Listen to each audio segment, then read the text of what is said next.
Good morning. ଶୁଭ ସକାଳ ପିଲାମାନେ, କେମିତି ଅଛ? ଆଶା କରେ ତମେମାନେ ବହୁତ ଭଲରେ ଥିବ।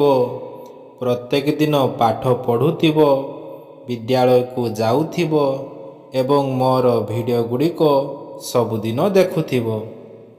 ଯେଉଁମାନେ ପ୍ରଥମ ଥର ପାଇଁ ମୋର ଏହି ଭିଡ଼ିଓଟିକୁ ଦେଖୁଅଛ, ଚ୍ୟାନେଲଟିକୁ ଲାଇକ୍ ଏବଂ ସବସ୍କ୍ରାଇବ୍ କରିଦେବ। ତ ଚାଲ ଆଜିର ଭିଡ଼ିଓଟିକୁ ଆରମ୍ଭ କରିବା।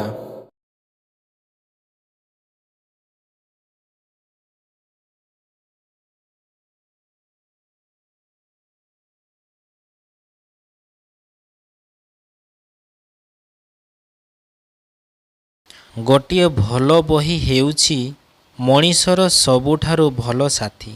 ମଣିଷ ମଣିଷକୁ ଅନେକ ସମୟରେ କୁପଥରେ ପରିଚାଳିତ କରେ, ପଥଭ୍ରଷ୍ଟ କରାଏ।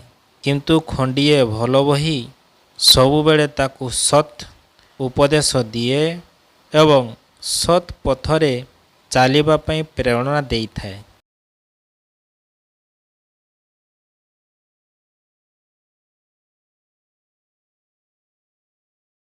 ମୋତେ ଅନେକ ଗପ ବହି ଓ କବିତା ବହି ପଢ଼ିବାକୁ ଭଲ ଲାଗେ।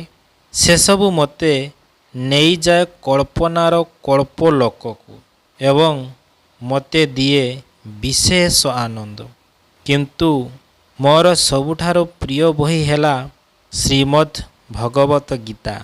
ବାପା ମୋତେ ସବୁବେଳେ କହନ୍ତି, ବୁଝ ନ ବୁଝ ପଢ଼ିବୁ ଗୀତା, ରୁଚୁ ନ ରୁଚୁ ଖାଇବୁ ପିତା।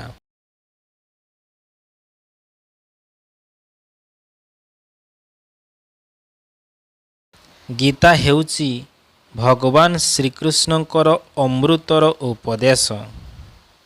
ବହୁ ବଡ଼ ବଡ଼ ଲୋକଙ୍କୁ ଏହା ବିପଦ ବେଳେ ବାଟ ଦେଖାଇଥାଏ ଏବଂ ମହାତ୍ମା ଗାନ୍ଧୀ ଗୀତାକୁ ତାଙ୍କର ମା ବୋଲି କହୁଥିଲେ।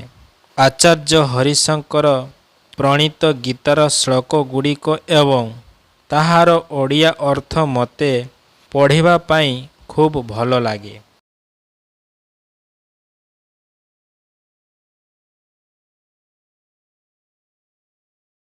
ସବୁ ଜାତିର ଓ ସବୁ ବୟସର ଲୋକମାନଙ୍କ ପାଇଁ ଗୀତାରେ ଭରି ରହିଛି ଅମୃତର ବାଣୀ।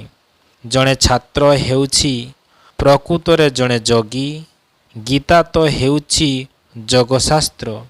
ଏଥିରେ କର୍ମଯୋଗ, ଧ୍ୟାନ ଯୋଗ, ଭକ୍ତି ଯୋଗ ପ୍ରଭୃତି ବିଭିନ୍ନ ଯୋଗ ବିଷୟକ 18ଟି ଅଧ୍ୟାୟ ରହିଛି।